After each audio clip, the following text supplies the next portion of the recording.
Speaking of reliability, a podcast with good friends talking with you about reliability engineering topics.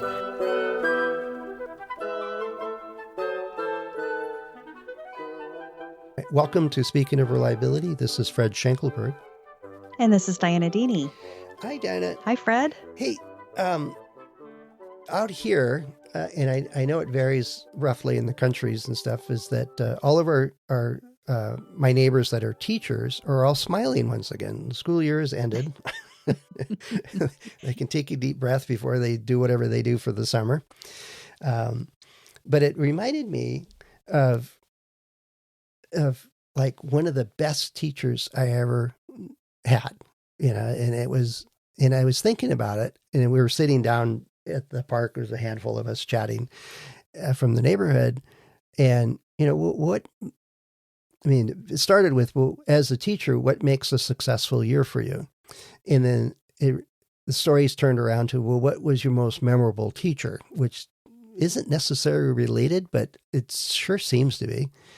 And I know that you do training and offer services and training, and have more than likely have taken a few training courses and classes and so on.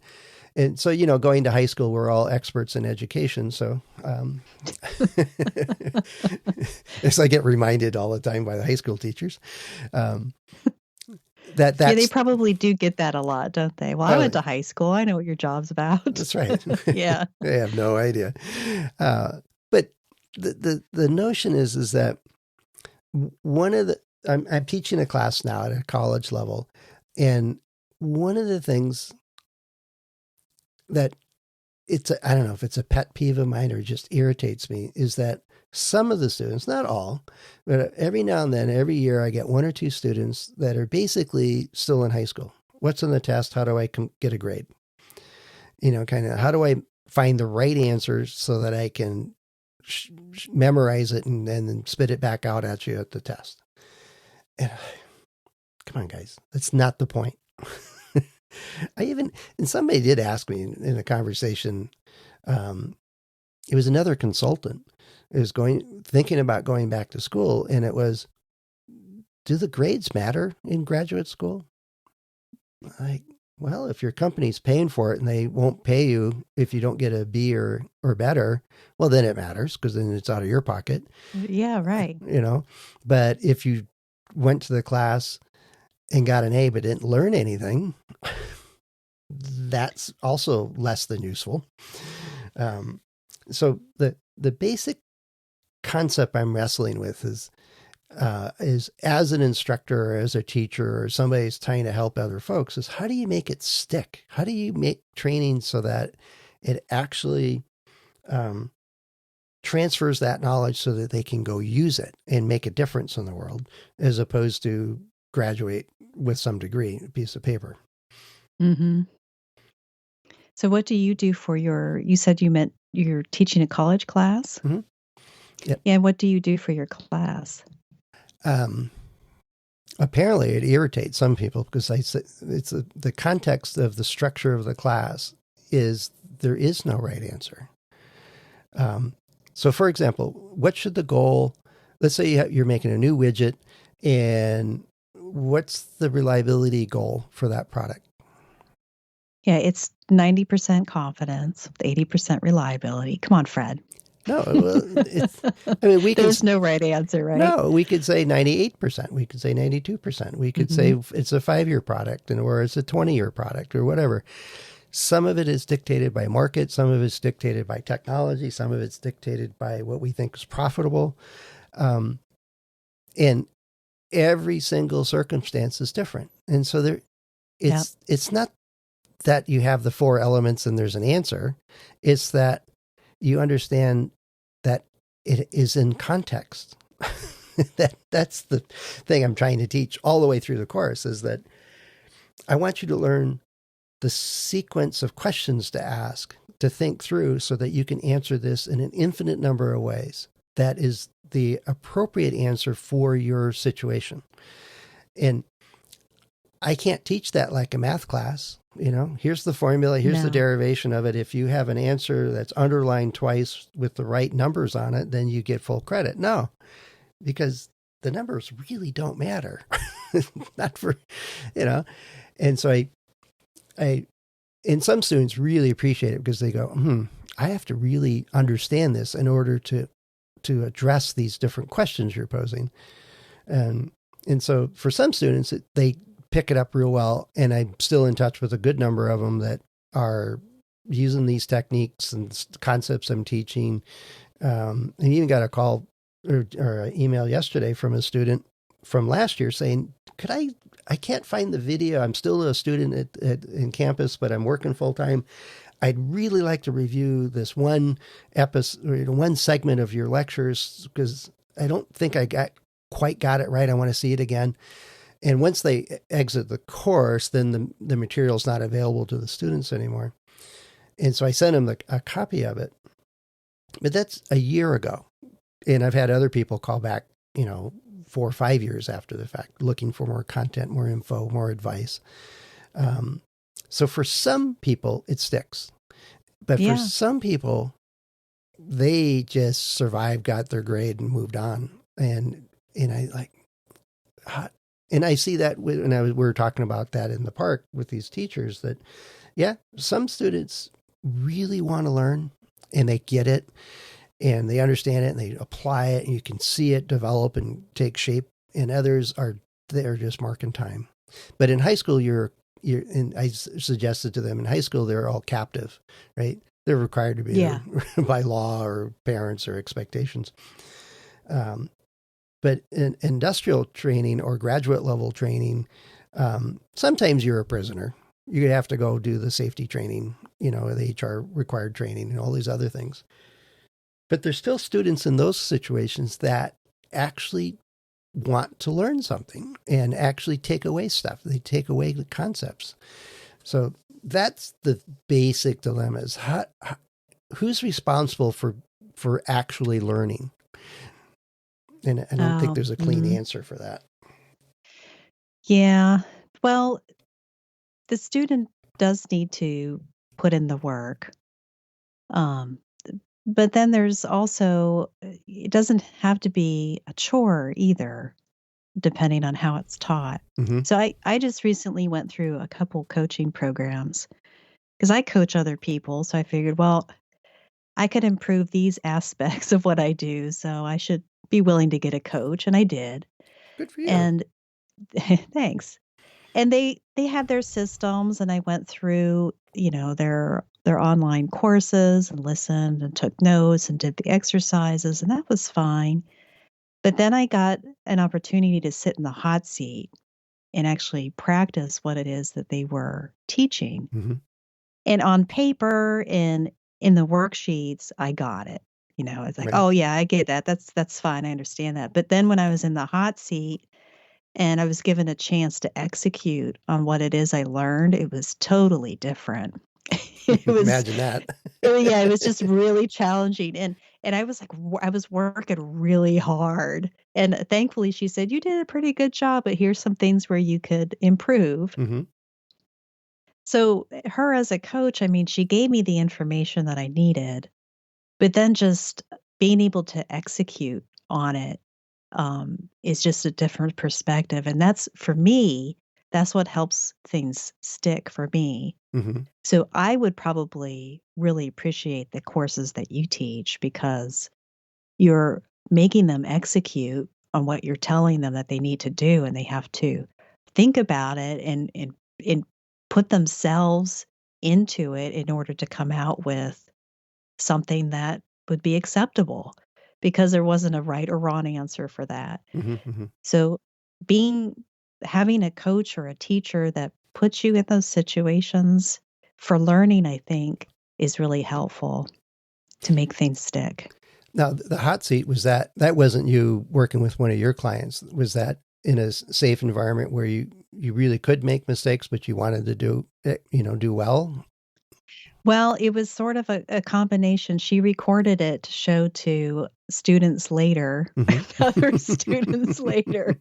So I'm on record and someone's probably watching me flub up stuff, but that's okay. That's part of the learning process. I wasn't too proud Okay. to be recorded in that way. Okay. But yeah, it was a safe space to be able to grow. And she pointed out what I did well and what I didn't do well, and that's what I needed. Well, it kind of I remember, and I'm drawing a blank on the author's name. There's a skinny New Yorker with lots of curly hair. It's written a bunch of different books, but one of them that he gets quoted and misquoted on all the time is that to become an expert, you just need 10,000 hours of practice. Oh, yeah, I've heard that Malcolm passed around a Gladwell. lot, yeah. Yeah, Malcolm Gladwell. And in that books and the references that he's citing when he wrote about that topic, it was back to that he called it deliberate practice, is that you have a coach. He says Olympic stars don't just jump in the water and flail along until they're Olympic caliber. They have somebody looking at them saying, oh, fan your hands out just slightly, or when you move this way, make sure you get this little extra kick here. And they provide just the next set of advice to add the next refinement to what they're doing. And then it's this continuous improvement type thing that terminology that we use to move them from being a good swimmer to an Olympic caliber swimmer. But it's the coaches that was good, and look at it, try this different next time, or experiment with this, see how that feels, or whether it's learning how to swing a bat in a Major League Baseball batting cage, or these elite athletes have coaches and executives and consultants and engineers. They can have coaches. It's expensive because it's one-on-one a lot of times. But that same basic concept can be applied, I think, in classes. And the other thing that reminds me of is what you described is, you're trying to learn new behaviors, how to respond to certain stimulus and situations, and have it so ingrained that it becomes out naturally. Right? Years and years ago, I had a class where it was 3 days, and it was basically communication skills. It was the heart of the course. And they said right from the start, you're going to get homework.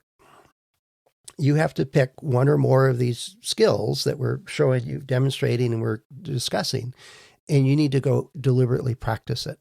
And then in 2 weeks after the course, we're going to do a teleconference with small groups from the class, and we're going to ask the question, what'd you do? And we have it written down because you can write it down before you leave.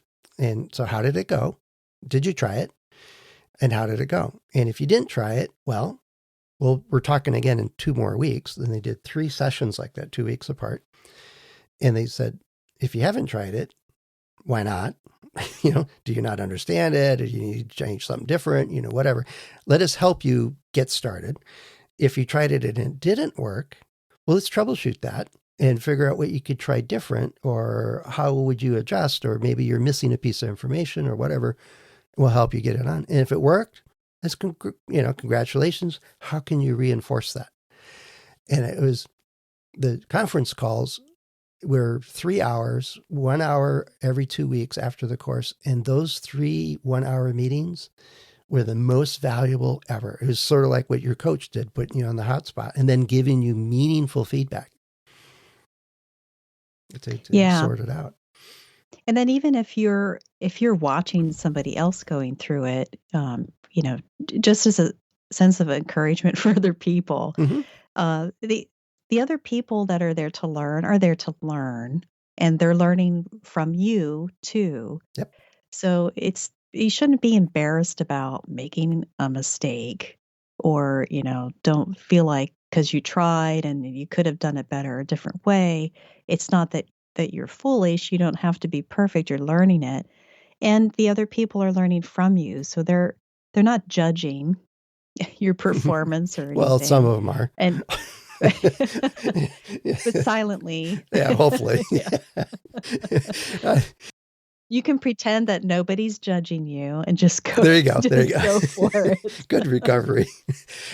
I'm laughing because the team I worked at or worked with, we all went through these classes, either at the same time or within a very short period of time. So we all had very similar training.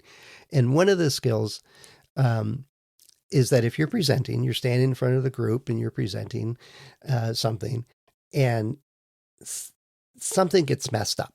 You say something incorrect, or you want to backtrack, or it didn't come out right, or just any nuance. That wasn't right. One of the techniques was that you can, and I forget the name of it, but it was a technique of breaking eye contact, moving to a new spot, and starting again. And what it does is it creates a new space where that error doesn't exist for the group. And you start over and you drive on. But it's a way to reset and acknowledge that, oh, that wasn't right. Let me move off of that. And so I'm certainly not explaining this as well as it should be. And it's a pretty nuanced technique.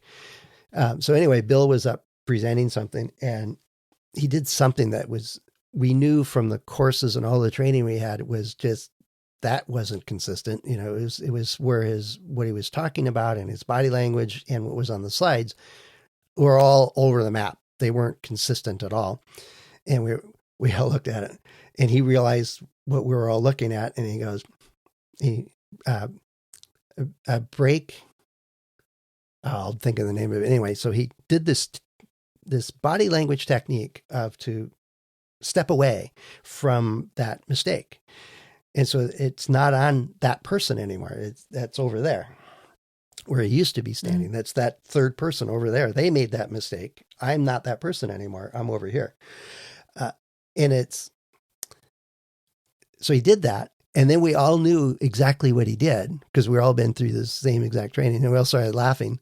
And he goes, well, that's a mistake. So he stepped away again, and then we let him go, get on with the meeting. But we had so much fun. But it was all, we did that all the time with each other to reinforce the use of all of these communication skills, from gesturing to using a fourth point, to breaking the fourth wall, to doing all these different elements of what makes a really good presentation or a really good speaker. And it was all done so that we reinforced it and kept it fresh with each other. Because one of the tenets we picked up on, which brings me back to coaches, is that to change a behavior, it takes like 6 weeks minimum if you're working on it consistently. And you go through the stages, well, I didn't know I needed to do that, to unconscious incompetence. You didn't even know you didn't know how to do it, to conscious incompetence. You know you're not doing it right? Mm-hmm. To conscious competence, where if you really think about it, you get it, right? And you do well. To it gets, as one of the instructors, Lucy would say, was that it gets in the muscle. And every time she did that, she tapped her bicep. You need to learn this so that it just gets in the muscle. And she'd tap her arm. And I could still see her doing that. But it was one of those things where you get to the point where you're unconsciously competent. And she said, so in that course, there's all kinds of different skills and techniques and things to practice and work on. And I thought, I don't have time for a lot of this. And I didn't really understand what I was learning. And so I thought, well, I'll pick the simplest one. I will stop using the word but, B-U-T. So it's a nice day, but it's going to rain later, in that kind of construction, where the second half contradicts the first half. And I thought, this will be easy. That's just one word change. They're conjunctions. And it took me 2 weeks to even recognize I was saying a sentence that had that in it. And then she said, well, you hear it on the radio, you hear it everywhere. It's in common conversation. Now that you recognize that you're doing that, what are you doing? He says, well, yesterday I was saying something, and instead of putting "and" in there, I was going, kind of broke my train of thought, and like, I'm supposed to use "and" here. Okay, what was I talking about? And she goes, all right, you're making progress. First step is you got to recognize those structures when you're using that term and trying to make this subtle change of changing one word. And then 2 weeks later, I was recognizing it before I'd start the sentence.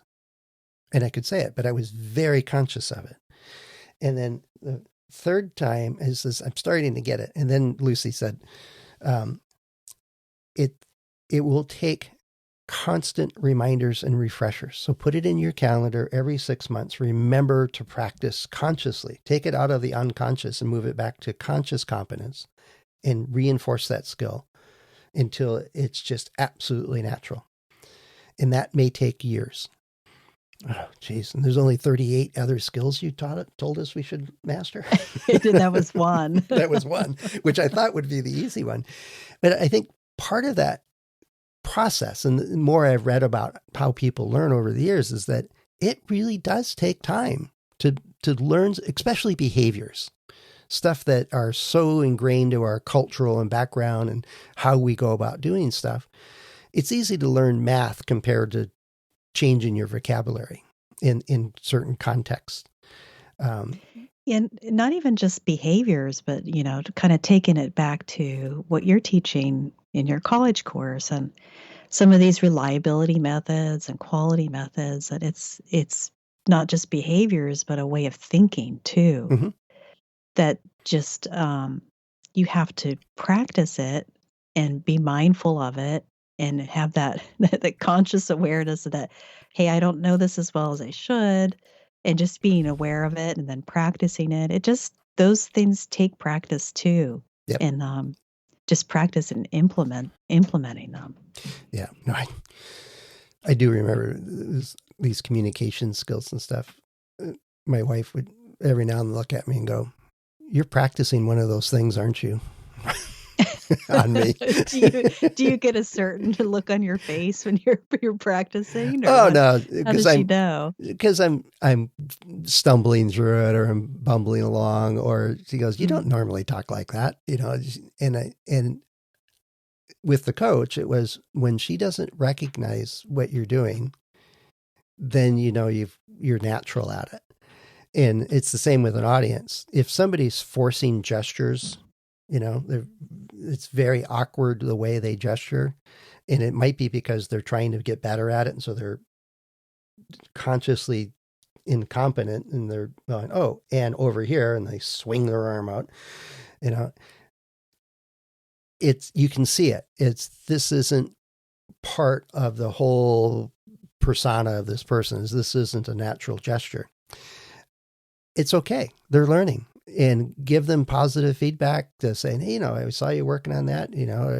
How can I help you? And that's a whole nother episode, how to provide feedback, which is the other half of the coaching part, isn't it? Is giving meaningful, useful feedback. I don't know that in the last 20 minutes that we talked about how to make training stick, other than it's a combination of the person actually wants to learn and you're in a circumstance or situation where it's conducive to learning the new behavior or learning the new skill set or way of thinking, that it gets reinforced and encouraged. And it's back to, I think I have to look some more at coaching techniques and coaching, maybe take a couple of those courses. Maybe you'd recommend one for me. Or yeah, you're sure. a coach. Hey, I'll talk to you. Well, there's all sorts of frameworks on how to present information and in a certain way, and what kind of things to present it. Depending on, people learn differently. So different mediums or different topics, that instead of just giving the concept, you can give an example. And give a picture of it, those kind of things that get the different parts of the brain moving. So there are lots of other things like that, of which I am not an expert, but I have lots of books on, and that I have studied, and psychologists have studied, and it's all very interesting. Yeah, certainly is. So I'm certain we're going to come back to this topic in one form or another, because there's a lot more to it.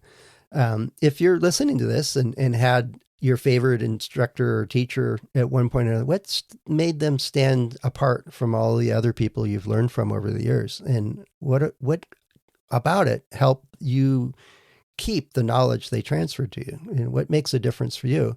Because I think it's both sides have to make that happen, both somebody sharing the knowledge and somebody receiving it. I think there's pieces for both. So let us know. Head over to accendoreliability.com/go/SOR, and you can find a widget to leave us a voice message, or you can write us a note. Dianna and I and the other hosts of the show are available through LinkedIn and about pages. LinkedIn by far is the favorite. So don't hesitate to reach out and ask your questions about training or how to learn, or about anything else dealing with reliability or quality, safety kinds of stuff like that. We help if we can, and most likely we'll probably try to figure out a good answer for you with a podcast. So we look forward to hearing from you. So Dianna, are you going to go learn something today, or is that you already did that already? Oh, every day. Every day you learn. And sometimes I get up fresh in the morning, I learn something, and then I decide, okay, I'm done for the day. But that's rare. That's rare. That's rare. There's too much more to learn. Yeah, too much more other things to do too. But there's that. Yeah, too. I try to learn something new every day. Well, that's cool. That's a good approach, I believe. I certainly agree with that. All right. Well, thanks so much, Dianna. We'll talk to you again soon. Have a great rest of your day. Yeah, thanks. You too. Bye-bye. Bye, Fred. Thanks for listening to Speaking of Reliability. We invite you to join the conversation. If you have a question or a topic that you think we should discuss in a future show, please let us know. You can find a comment box below the episode show notes, or just leave a note as part of a review on iTunes.